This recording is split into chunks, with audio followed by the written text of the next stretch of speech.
Good morning in the multiverse. How's my sound, Brittany? It's good. Nice. It's August 18th, Monday, August 18th at 10:02 a.m. Eastern, where I'm at. Thanks for coming, joining the show today.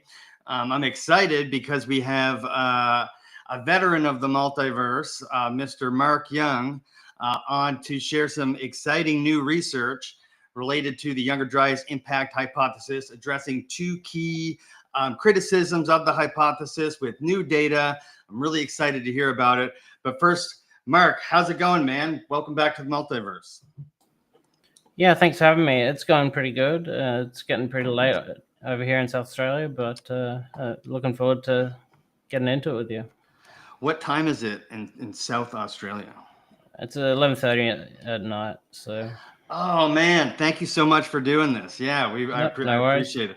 I knew it would be a weird time. I just had no idea when. So it's 10 a.m. for me, but so that's not too bad at all. You're a busy man too. You were like in between conferences or trainings or something like that, right? Yeah, I've been going back and forth to the mainland because I live on an island for various training opportunities for my job. So. Nice. And you live on Kangaroo Island, correct? Correct, yeah. Nice. And there's more kangaroos than people? By far, yeah. That's awesome. Very cool, man. Well, thank you for staying up till 11:30 p.m. to talk to our audience here at 10:30 a.m. So it's in a half hour, it's going to be Tuesday. Does that make sense? Yeah. Okay. All right, cool. We won't keep you too much longer past your bedtime, man. So the reason I wanted to bring you on is because since the last time I saw you at Cosmic Summit, where you presented new research on the Louisiana airburst depression at Cosmic Summit, a new paper has just come out that you guys have been working on for a really long time that's been published about core samples, sediment, and Baffin Bay that solve a few other criticisms that you guys have gotten, like that maybe the core samples that you guys have been using or the sediment or the proxies have been contaminated. So you guys went out of your way to find samples that are not contaminated to address that. Does that sound correct? Yeah, basically, the remote location of the ocean cores that were part of this study. Some of them are below 500 meters of water, some 2.4 kilometers of water, Wow. and there's almost no way that possible that they could be anthropogenic. How does one get a core sample from that deep? How does that even? So they have special boats that they take out with long drill cores, and they extract kilometers of cores. So they can go down to the lowest parts of the ocean with the drill, but they can also drill several kilometers into the rock after that. So some of these drills are like 6 kilometers long. Wow. And so they were targeting the Younger Dryas boundary when they were doing this, or? No. So these cores have been collected for decades all over the world, and there's ongoing projects to collect as many cores from around the world as possible, and they're all stored at these repositories. Nice. And so anyone can request access to a core. Can we come in and look at this core at this layer and such, because we're interested in something. So yeah, they're taken and they're available for scientific research. Very cool. So they're just already there available, and anyone can take a look at them. Yep.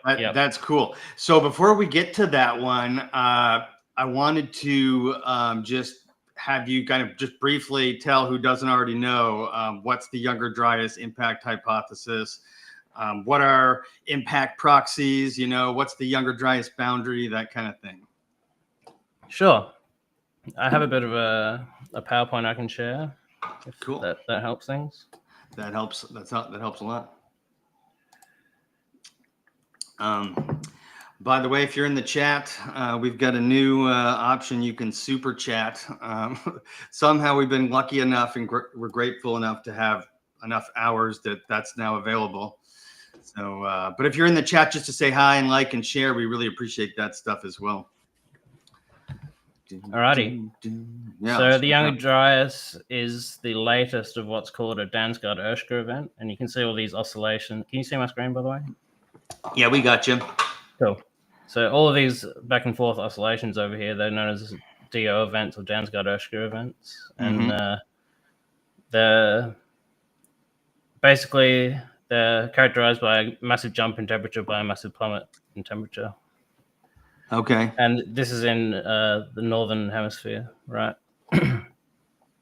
So the Younger Dryas is the latest of all of those, except it happened immediately before the onset of the Holocene. You can see almost like a gradual curve upwards into the Holocene here, and the Younger Dryas interrupts that.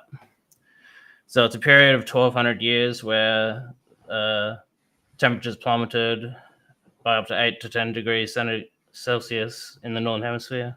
Mm-hmm. And it's abnormal because there's distinct differences between this one and the previous events, right? So there's a massive methane perturbation. The atmospheric methane plummeted in both the northern and southern hemispheres at the Younger Dryas onset, and then skyrocketed at the end into the Holocene. And that's the only one of that kind in the record. Like all these, you can see there's differences between the spikes in the northern and southern. But these ones, this is a global event, right? These are hemispheric events. All the ones you showed that before that didn't have that methane anomaly. Correct. So you can see them here. These spikes here. But it's different in the northern hemisphere to the southern hemisphere. The methane signature is different. Whereas here, it's identical. You can see. Yep. So yeah, and it happened at the peak of the precessional cycle, basically the solar insolation. It happened at the peak of the precessional cycle. So the amount of sunlight that the Earth receives is a combination. It's called the Milankovitch cycle, and it's precession versus angle and all that stuff. So, and you can see here, the Younger Dryas is the only one of these that occurred at the peak of the insolation cycle.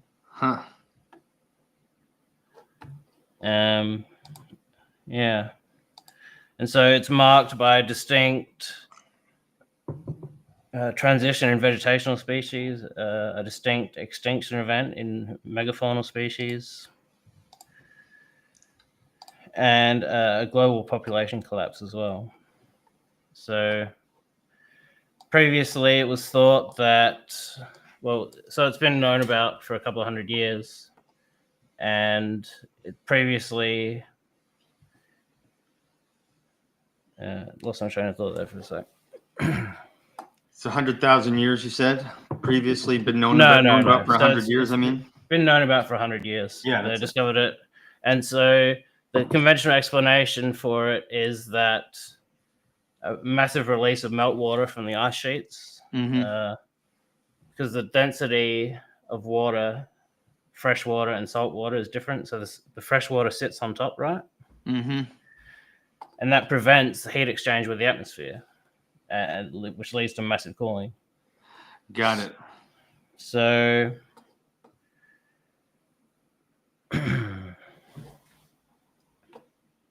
yeah. Well,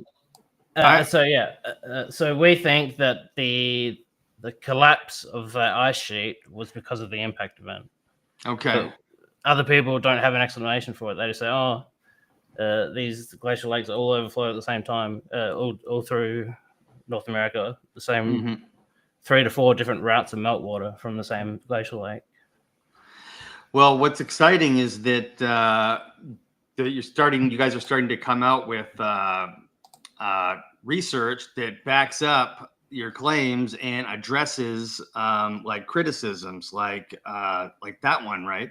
That one addresses the ice cores. Anyway, they address what we mentioned earlier, the possibility of contamination, right? So, what was the process of getting a team together, and like where did you guys find the samples? Who's the one who what was the process of choosing the samples and stuff like that to get into? I don't have too much of inside baseball. I wasn't really involved personally in the science. My role in the team was basically editing the manuscript, adding things here and there. Okay. I did a little bit of lab work for part of it, I think, maybe, but I'm not 100% sure. Okay. Just curious, like how that kind of stuff comes up. Like, were they targeting Younger Dryas boundary? I thought that's what I read. So the cores had already had dates taken from them all throughout. So we knew that they had cores with dates from the Younger Dryas. So naturally, those are the ones we chose. Got it. And so what are the impact proxies that they're looking for? Like what exactly are they looking for to confirm like an impact or airburst? So there's a bunch of different proxies that have been found at the Younger Dryas boundary. The main one being microspherules, magnetic microspherules, and siliceous microspherules. They result from high temperature impact events, but they also can result from high temperature anthropogenic processes. So, and that's one of the reasons why our critics have said, it has to be industrial contamination. Because it's only these high temperature events that can cause it. If it's ancient, there's no question it was an impact event. But when it's modern, they can question that. Okay. So how does this, they found elevated levels of things like platinum and iridium and nickel, right? And so that strengthens the argument for Younger Dryas Impact Hypothesis. How?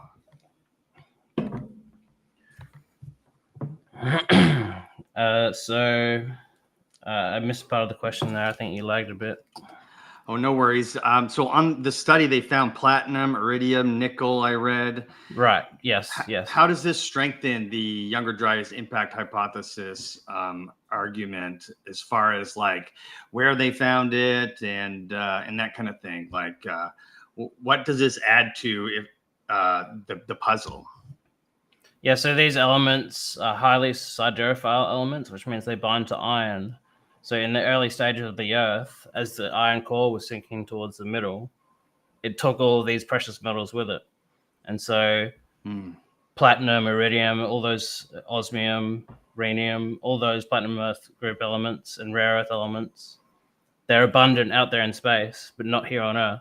Right. So when we find high concentrations of those, it's either one of two things. It's either an impact event or a volcanic eruption from the deep Earth. So, and they say contamination. That's an argument that they use. Like, what could possibly contaminate? Like, what modern thing would they be talking about that could contaminate that? So coal fires, combustion engines, any sort of welding, they all produce these kind of similar spherules. They have distinct characteristics. Like coal fire ones have orange peely like surfaces, whereas impact ones can have either be pure glass or they can be like rapid crystallization on the surface. So yeah, that's interesting. So it's signatures like that basically show that at that time frame, 12,800 years ago ish, there was the rapid cooling and rapid heating that was needed, right, to support an impact or air burst, right? Yeah, so it's not so much that it's that we see all of these things that happen at the same time, right? So we have the cooling event, we have the megafaunal extinction, we have the population collapse, we have the peak in wildfires at that time. We look at all these things and we see in the same layer that there's a suite of these proxies, these impact proxies. And so the natural assumption is that these things, in science, there's a principle of parsimony, right? The simplest explanation is usually the best. So rather than invoking all these different, distinct web of causes acting at once, what's wrong with saying it all was the same thing that did it? A single event is responsible for the whole thing. Right. So what's the challenges then in linking this discovery to a comet impact? Like, what kind of feedback or pushback have you guys gotten so far on this one? On this paper, nothing legitimate at all. Unfortunately, the journal messed up some of the references. About 43 of our references were printed incorrectly. So there's seemingly nonsensical citations in there. And that's the main thing our critics have attacked us on. And we've provided the original reference list as it was submitted. So that'll be corrected shortly, I imagine. Yeah. I maybe that's why when I tried to check I tried to use a link for the thing, it wouldn't work on PLOS or however you say that. It wouldn't work, but either way, it's exciting, but it's new, right? This just came out like 2 weeks ago or something. Yeah. And it came out after 18 months or more of trying. I think it was submitted to 3 or 4 journals. They all rejected it. They all gave us comments to improve the manuscript, and we instituted all of them all throughout the whole process. And finally, PLOS One saw the quality of the work that we've done, and they were keen to host it. So, and we've actually just had another paper accepted too that'll be coming out in a couple of weeks at the same journal. Is it the same group of people? Yeah, basically. It's led by Jim Kennett, this one. Got it. And what's this new one? Can you give us a sneak peek of that? I actually can't remember. It's been in the process so long. It's more impact evidence, obviously, but I can't remember exactly what it is. We've been working on so many things. So we just had another one published today in Mineralogy about a new find of an extraterrestrial mineral at one of the sites. So, very interesting. Yeah, I had no idea about that. I just learned about it half an hour ago. So, I'd like to hear more about that as you figure that out. That's like breaking news. So the Baffin Bay study provides oceanic evidence of a global comet impact, right? In the Louisiana paper, which you presented at Cosmic Summit, identifies a specific like airburst site. Yeah. Do either of these get us closer to the whole, is it a airburst or impact argument, or is that still pretty much up in the air? Well, we believe it was both. We believe it was hundreds to thousands of airbursts and impacts all over the world, of anywhere from Chelyabinsk size up to Tunguska size, up to Tal el-Hammam size, up to like what's Tsar Bomba, 50 megatons, the largest nuke ever detonated by the Russians. Wow. That sounds hundreds of those all over the world in a period of maybe a decade or two.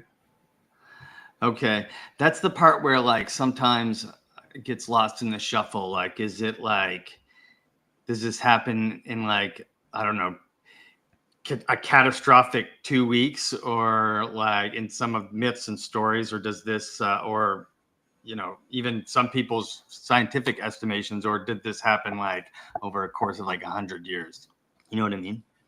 Yeah, well, one of the main arguments against this by critics that have convinced a lot of people is the synchronicity issue. So all over the world, these black mat sites that contain the impact proxies, the radiocarbon dating for them is like a few decades this way or that way, or 100 years. But we know from what's in the layer that it's the same layer, right? Mm-hmm. So there's a principle called stratigraphic correlation, and it's what they use in the early days of geology and all that to figure out continental drift and stuff like that. Mm-hmm. So it's comparing stratigraphy over a distance, and you can see it's the same for impact science all over the world. There's dozens of impacts that are only known by the layer. They've never had a crater found for them. And so we see this same layer at approximately the same date all over the world. Mm-hmm. And so, but because of those slight miscalculations and discrepancies in the radiocarbon date, they're not exactly there. That's one of the main sources of criticisms, even though it's a fundamental misunderstanding of how radiocarbon dating works. But so in the scenario where it was the Taurid meteor stream that's responsible for the Younger Dryas onset, it could have been sustained over decades, up to 100, maybe 200 years. Right. And that would support the evidence that we see. But yeah, the platinum was only in the atmosphere for about 14 years. So yeah. There could have been like one like epicenter event, for lack of a better word, with like a bunch of other stuff in that period, right? Like could be anywhere in between that. Yeah, exactly. Yeah, that's so interesting. But we have found, or you guys found, a 300-meter long depression in Louisiana, Perkins, Louisiana. Can you tell us a little bit more about that?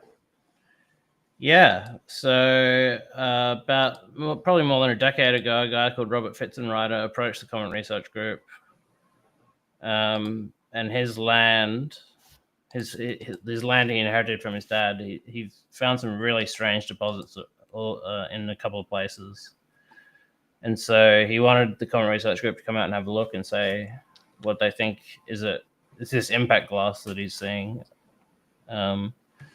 And so it got shelved for almost a decade, but as you can see here, there's massive quantities of melt glass all over in a very small area all over this property. Wow. And so, and there is a depression there, and we know that airbursts can cause strangely shaped depressions from the Tunguska example. And so we actually modeled whether it's possible for an airburst to make this kind of shape, and we were successful in doing so. That's very cool. And so going along with the hypothesis, there should be, a bunch more of these, right, to find. Exactly. So in the event where there was dozens to hundreds of airbursts all over the world, then these would be expected all over the world. And there's actually a guy, he did a master's thesis on a suspected airburst depression. Let's see. I'll share this while I'm doing it. Yeah, no worries. This is our comprehensive bibliography of every paper ever published. And anyone can read every paper at the click of a button. Wow. So let's find what I'm looking for here. That's amazing. Yep. Rodriguez, 2020, a possible late Pleistocene impact crater in central North America and its relationship to the Younger Dryas stadial. So there has been proposed craters, a few different locations, but this is by far the most convincing one we found. Okay. The vast quantities of melt glass all over the place is a dead giveaway. Yeah, and so that suggests, because it's a depression, and not a super deep crater, that they're saying air burst for this, right? Yeah, exactly. I don't know why I can't click that link. It might be dead. I might have to chase it up. How do they connect it to 12,800? I believe they use a couple of different types of dating. They use radiocarbon and luminescence dating, I'm pretty sure.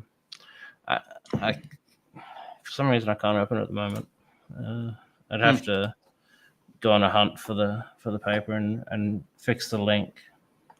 No worries, my man.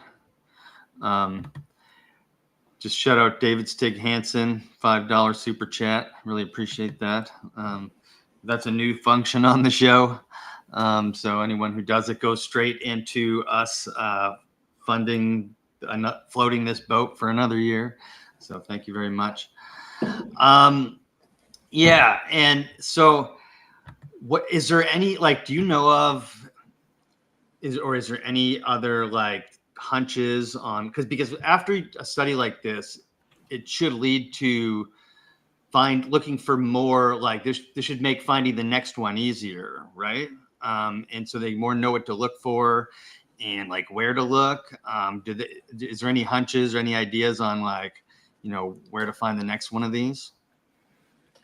Well, it's the first evidence for the Younger Dryas Impact Hypothesis that's been found in ocean cores, and there's so many ocean cores out there just laying in warehouses waiting to be looked at.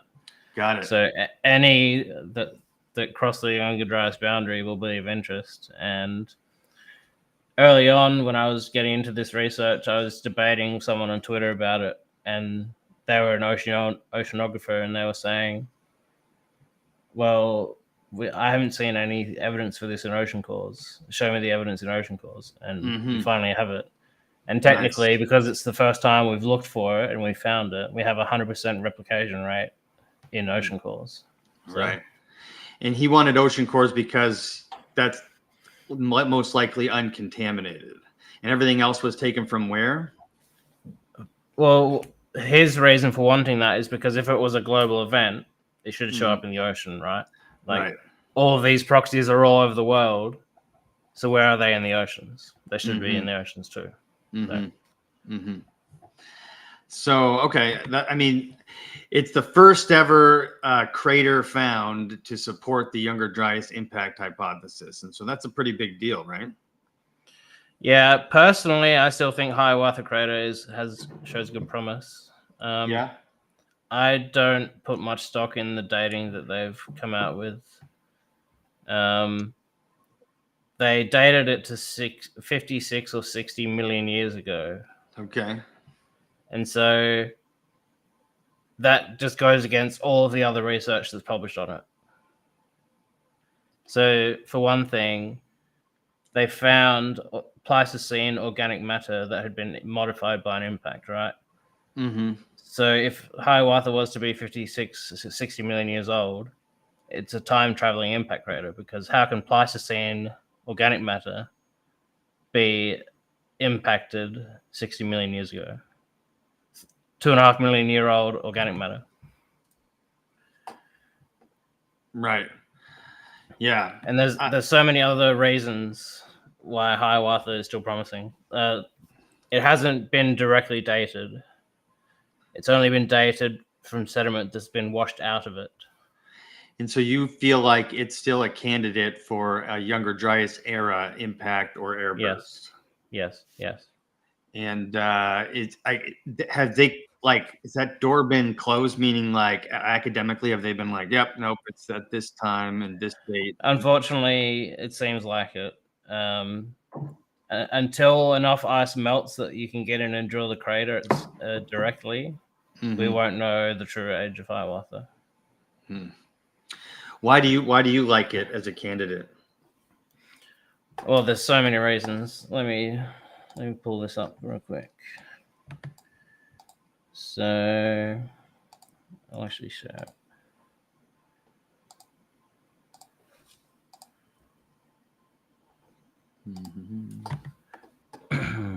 Let's see. So there's been simulations done. Can you see this? Yep, we got it. Yeah, there's been simulations done on the based on geochemical analysis of the impactors that they find, and the hydration of them suggests that the impact occurred into ice, right? And there's only been ice there in the last 3 million years. Okay. And so the oldest ice in the crater dates to the Younger Dryas onset. So literally at the bottom of the crater, the ice is 12,800 years old. Okay. As I said, there's impact modified Pleistocene conifers that have been found in some of the impact nights.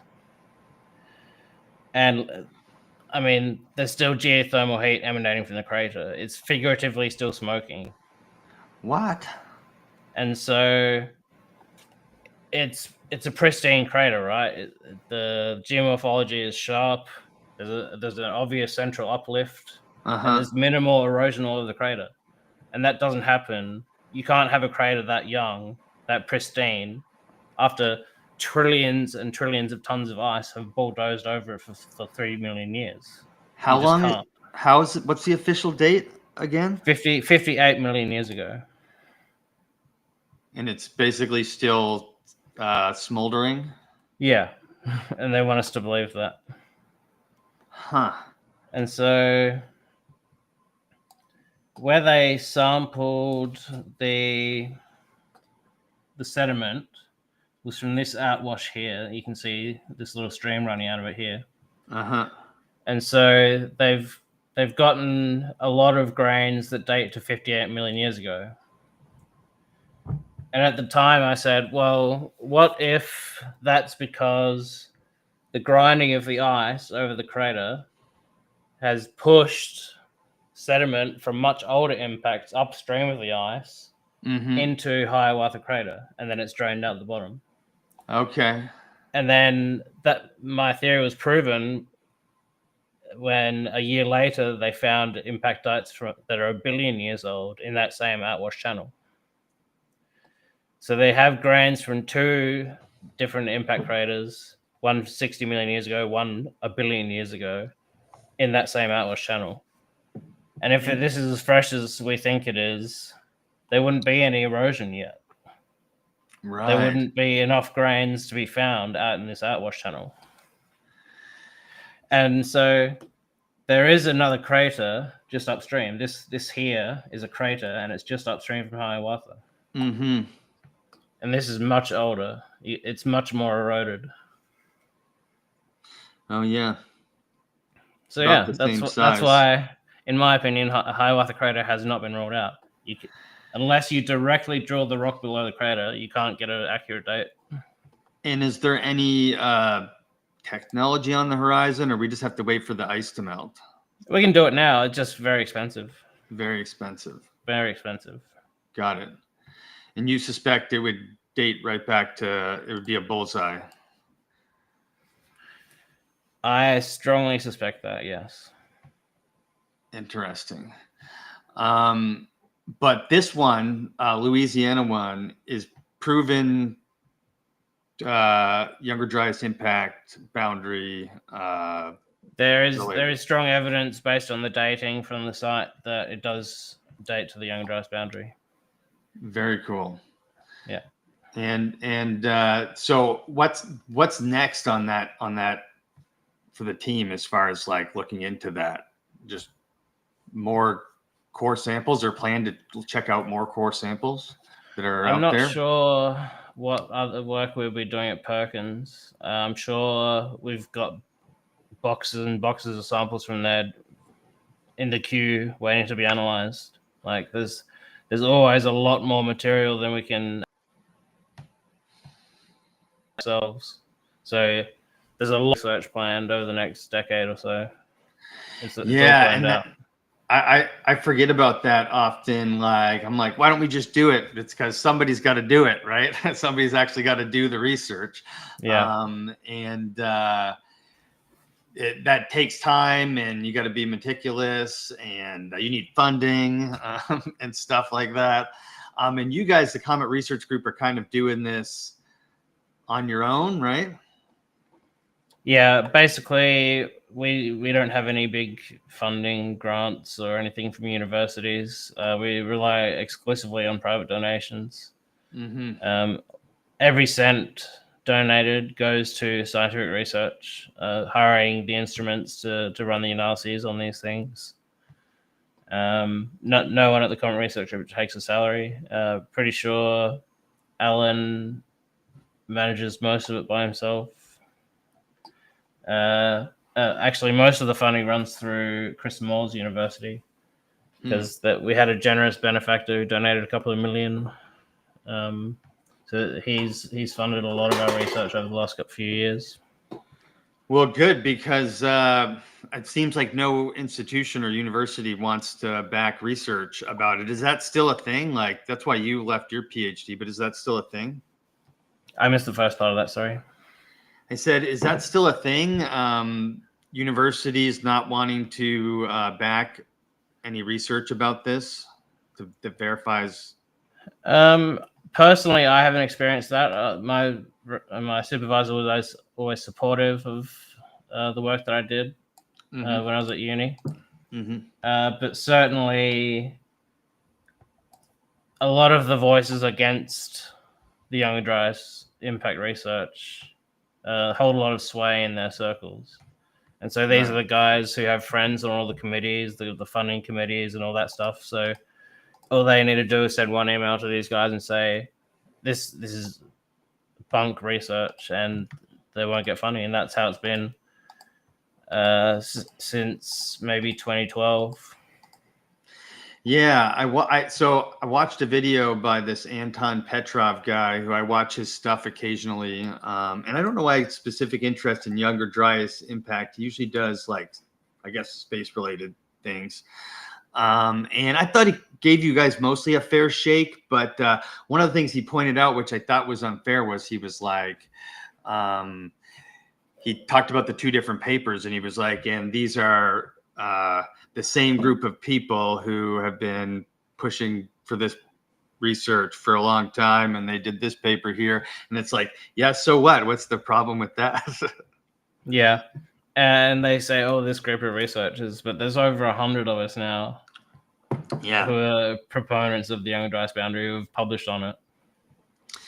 Yeah. And that's just the people who are publishing it, right? So we get dozens of emails behind the scenes supporting us.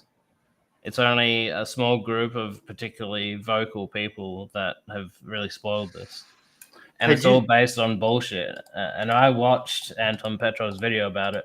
Did you see it when I sent it, or had you seen it already? Yeah, I watched it after you sent it. And what did you think?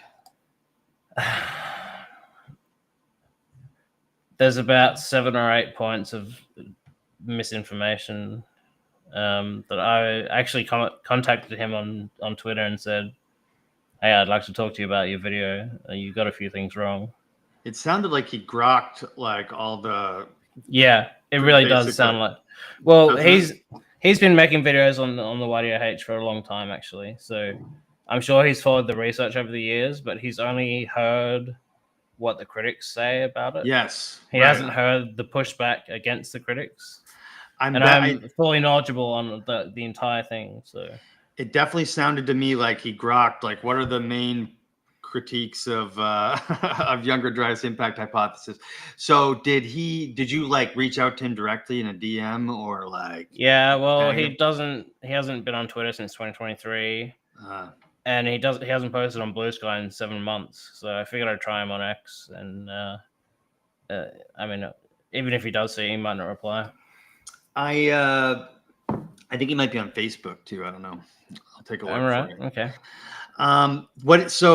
What would you like? What were your pushbacks to the criticism in the Anton Petrov video? One thing he said was the issue with replication, right? Mm-hmm. So this is what he said. This makes it bad science that other researchers can't replicate our work. Mm-hmm. But that opinion is straight out of 2010, 2011. Like, that's so old. With the magnetic microspherules, there's only one study that failed to replicate them out of more than almost 24 now. Mm-hmm. Mm-hmm. And that study was fundamentally flawed, and we have extensively published on why it's flawed. Mm-hmm. The guy didn't use the right protocols. He didn't size sort, so he was looking for ants behind boulders on the. So if you tip out some sediment on a microscope slide and you have a look at what's in there, mm-hmm. if you've got all these big sand grains there, they obscure the small microspherules. Mm-hmm. So you need to size sort the sediment by running it through different size sieves and separate by grain size, and then you can look through the small portion and you see the microspherules. Okay. These guys didn't do that. They skipped the most fundamental step. And then they use that to say that it's not repeatable, which is what they've been saying. And this was 2009. Yeah. And in 2012, there was a comprehensive refutation to his work. Mm-hmm. And he literally hung his head in shame at an academic conference and tried to take down his poster and leave. So that's what Anton Petrov was doing when he was saying that it's not repeatable. Yeah. So there's literally only one study out of dozens that have failed to replicate the microspherules, right? Yeah. And then there was a couple. There was other fuckery. Ones. It's fuckery, right? So these people decided to look for carbon spherules and nanodiamonds, which are two of the other proxies that we published early on. Mm-hmm. And so to do so, they went to Santa Rosa Island and they collected sediment samples. And they claim they make it seem like they collected one continuous soil stratum, soil section.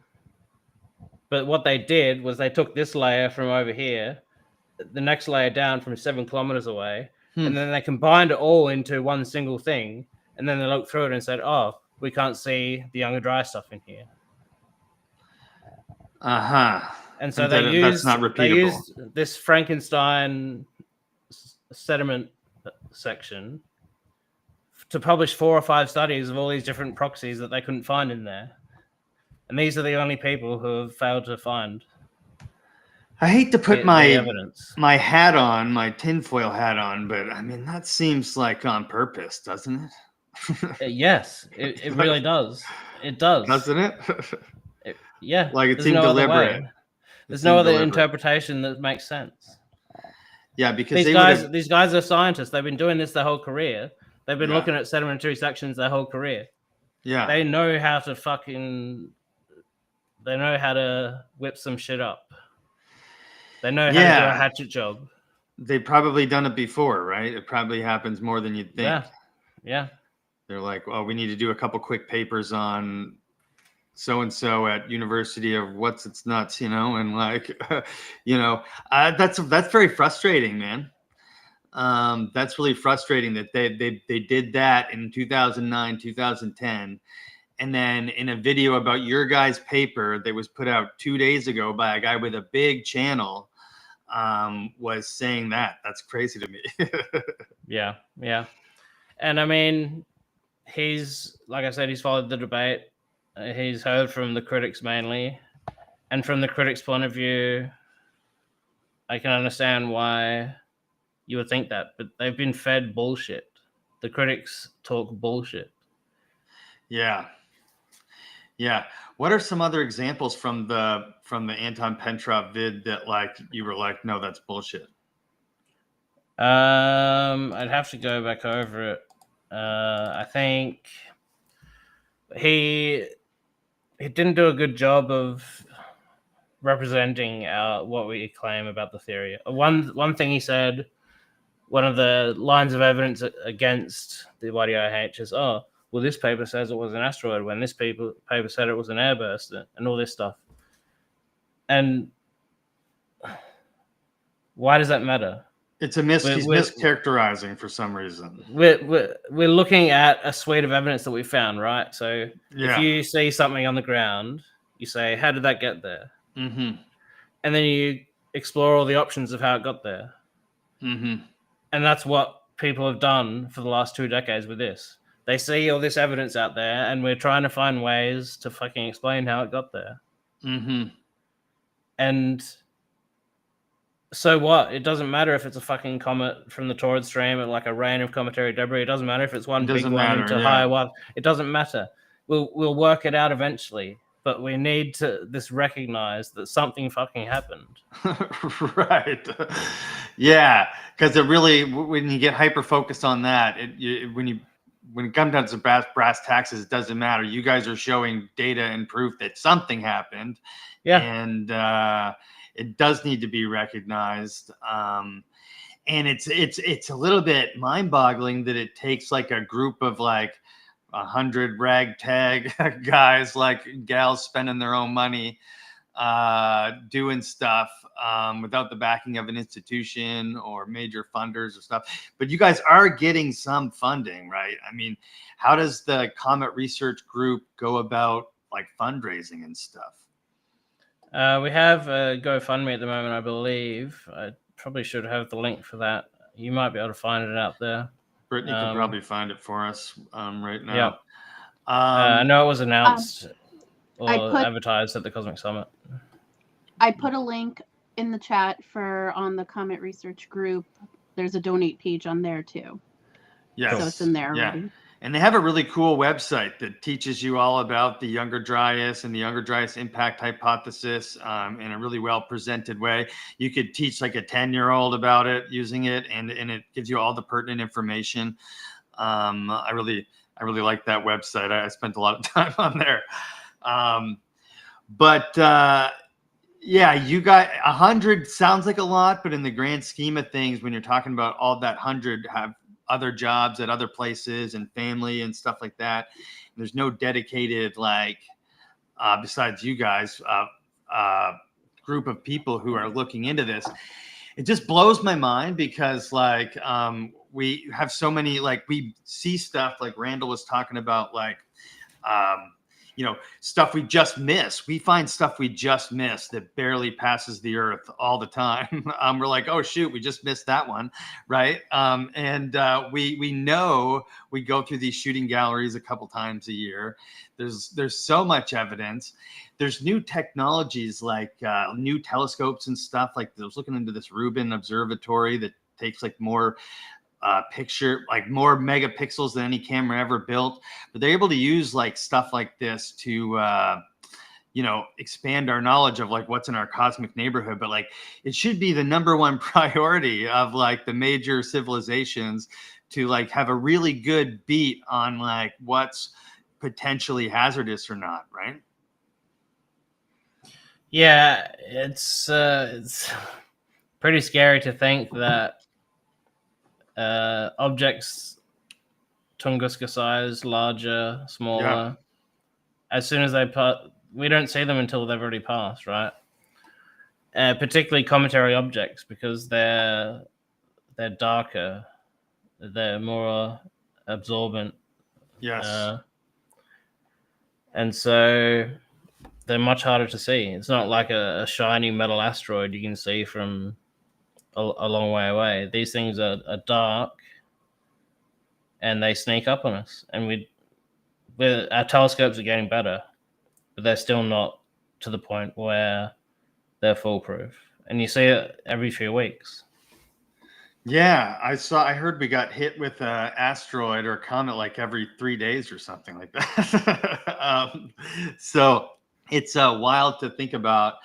And it, to me, it shouldn't be like fringe to say at this point that like something happened in the time frame we're talking about, 12,800 years ago. And it should be like, I don't know, if I was rich, I'd be like, Marc Young, Comet Research Group, go ahead, start digging and digging through those cores, because I really feel like just a big push would probably get a lot of answers, Yeah, and it's encouraging because it's winning in the court of public opinion. It's only really scientists that disagree with it. Like everyone, the vast majority of the general public can look at this stuff and see it's inherently reasonable. And why do you suppose that is? Because they don't have a stake in it being wrong, whereas all these critics do. Right. And like, for example, like, and I'm not saying that this is what he did or what he's doing, but Anton Petrov, if he were to agree with you guys a little too much, then he'd get a lot of pushback. Right? Yeah, he'd get emails, angry emails from all these science communicators. Right. I was surprised. I was like thinking, I wonder if we're going to have a heckler in the chat today. I don't know if we have, Brittany, have we? Because you actually did get a heckler at Cosmic Summit, which makes me think that like this, it's one of those subjects for some reason that like is like borders on heresy for certain people, and they're like, they just can't wrap their brain around the fact that sometimes the Earth changes really slow and sometimes it changes really fast, and it's fairly regular. And it's like, I don't know, it seems like a pretty easy thing to wrap your brain around, but some people. Yep. Yeah, that guy was interesting. I think I broke his brain. So I missed that part for some reason, and I remember you telling us in a short interview afterwards. But could you tell us what his problem was with the idea? Well, he was outraged that I was talking about Thomas Kuhn, and Nazis in the same talk, I guess. I think it was because I compared Flint and his band of goons to 1930s Germany in terms of their compulsion to control information, their compulsion to let it affect their mood, that someone out there believes something they know to be wrong. These authoritarian tendencies are what drive the online debunker class. Yeah, and then he turned around and went all authoritarian on your position and proved you right. Yeah. That's funny. Are you looking forward to next year's Cosmic Summit? You're going to be there, right? Yeah, assuming it goes ahead. Yeah. Yeah, well, I'd like to be there. I can't guarantee that I will be, but I'll certainly try. Depending on what's going on in school and work or whatever, you're done with school, right? Depending on what's going on with work. Yeah. Assuming it still goes on, you heard something you know something I don't, or what? Well, George has got a post up on Cosmic Tusk, basically saying he needs sponsorship because he lost 200 grand this year. So yeah, I saw that. Yeah, I wish there was a way I could, because this last year was so much fun. I wish there was a way that I could help besides just sharing like what we already do. So yeah. Hopefully it goes off next year. I hope so. $200,000. Thanks, George. I really appreciate that, man. Yep. George deserves a big thank you for that. Did you before we let you go? I haven't talked to you since Cosmic Summit. So, did you have like a favorite part of Cosmic Summit for you this last year? I think meeting the people, hanging out with Dan was one of the big highlights for me. Dedunking Dan. Yeah. We'd talked quite a bit. I'd been on his podcast. Yeah. And it was good to meet him in person finally, and we're similar people, so we got along well, and yeah. You guys got a similar personality, I think. Similar Yep. sense of humor. Mm-hmm. I like Dan too. I didn't get a chance to talk to him much while I was there, but we're hoping Dan comes on the show. So if you're watching, Dan, open invite to join the multiverse. Mark, is there anything else you wanted to say about either of the two papers or what you have going on coming up next? Nothing really, other than to watch this space. There should be a new paper coming out in a few days. I don't know if the press will do another intensive round of publication so soon after the previous one, but hopefully it gets picked up widely like the last one did. From what I remember, it's a pretty good paper. So, yeah, like I say, I can't remember specifics about it, but got me wondering. But you're saying sometime in the next week, maybe?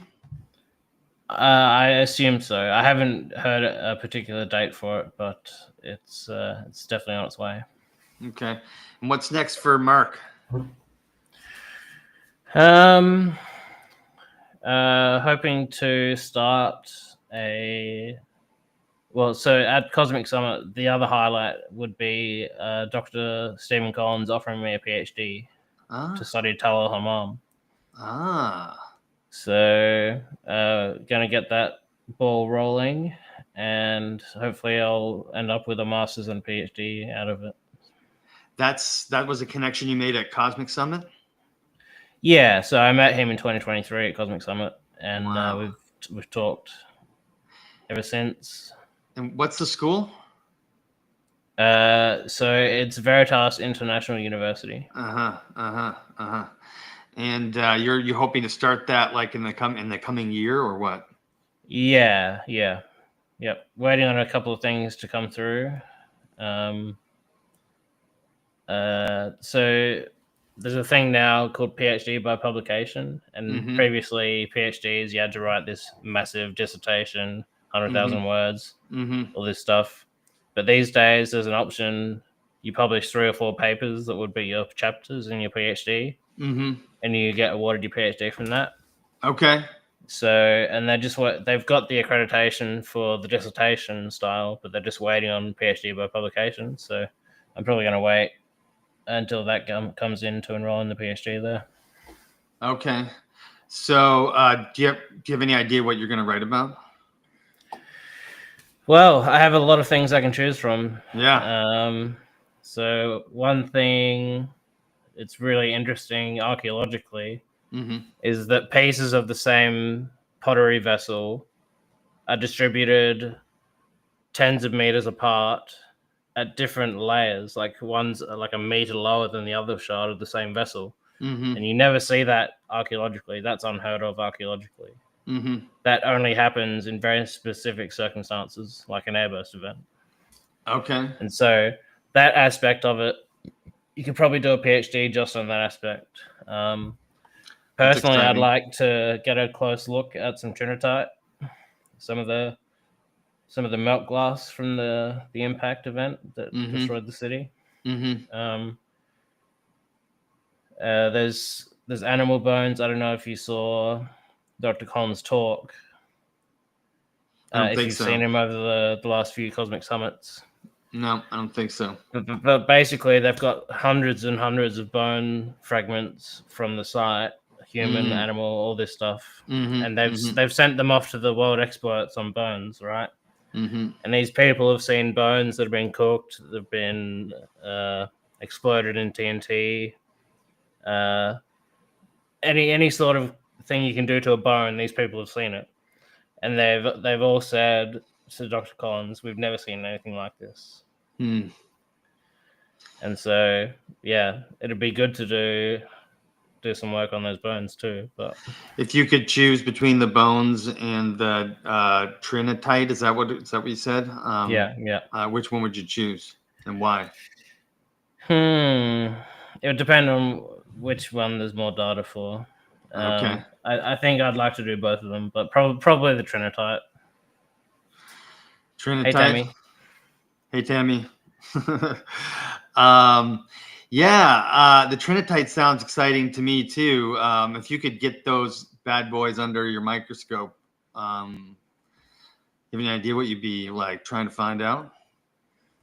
I'd be looking for the deep characteristics of impact formation, like small bubbles in the matrix where it's boiled and then flash frozen, basically. And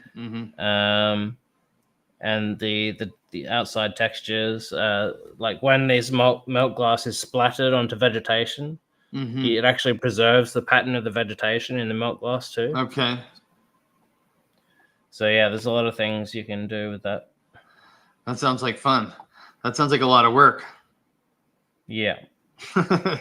Yeah, I'm excited for you, man, because you were like, I just appreciate how you left your PhD program. It takes guts to do that, and you're still pursuing your dream, which is working on providing science onto this topic.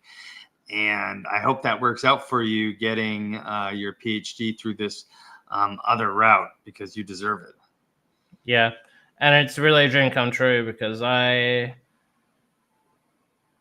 various researchers, when they found a new field, they coined a term for the field, right? So I fancy myself a geocosmic archaeologist, an archaeologist who studies the cosmic impact events and how they affected people. And so there's no better site in the world for me to work on than Tal Hammam. And so it's really a dream come true. So geocosmic archaeology, geocosmic archaeologist. Would you be the first of its kind? One of the first, yeah. There's a few out there. And why is this site then perfect for that? Because it's the city that was destroyed by a cosmic impact event. There you go. There you go, man. That's exciting. That would be like this is like a dream come true then. Exactly. Yeah. Okay. Well, I'm looking forward to bringing you back on the show when I'm putting it out into the universe now, into the multiverse, that Marc's going to be doing this research at this site so that he can add more to the conversation, right? Proud of you for all your hard work. I really appreciate it. And I hope to see you at Cosmic Summit next year. Yeah. I hope to see you guys there. It was good to meet you guys this year, and looking forward to coming on again.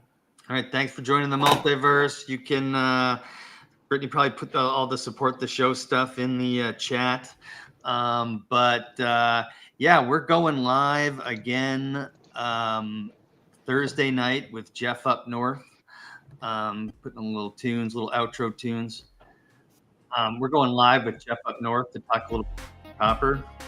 Have you heard about this, Marc? The Michigan copper that's like connected to transatlantic trade, pre-Columbian transatlantic trade. So they're finding this Michigan copper in Europe and stuff. I did see a bit about that on Twitter. I haven't looked too much into it, but that is really interesting if it's true. Well, the Upper Peninsula copper in Michigan is supposed to be quite unique, and there's no way that there's no way it's not from Michigan apparently, and they're finding it in Europe, which is very interesting. So Jeff up north on Thursday. We've got an interview with Michael Button, the YouTube channel, Michael Button. Nice. Yeah, dropping on Friday. So we're really excited about that. You like his channel, Marc? Yeah, he came out of nowhere, and he's making really good content about all these things. So I think he's a great communicator. He's like a Jimmy. He's like he does good research. He's kind of, I can see him being successful. I don't know how many subs he has. I assume it's quite a bit. A bunch in a short amount of time. Because he's a professional for sure.